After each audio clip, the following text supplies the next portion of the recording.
చూస్తున్నారు కదా వ్యూవర్స్, ఇది నేలతాడి దుంపలు, నేలతాడి గడ్డలు అని కూడా అంటారు. ఇలా ఈ నేలతాడి దుంపలను మీరు సేకరించి వీటి యొక్క చూర్ణాన్ని చేసి పెట్టుకోండి.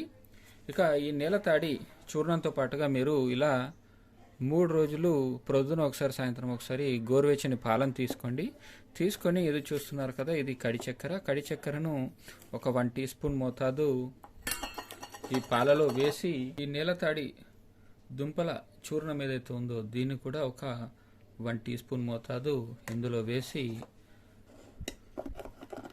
ఈ రెండు కూడా బాగా మిక్స్ అయ్యేలా కలపండి.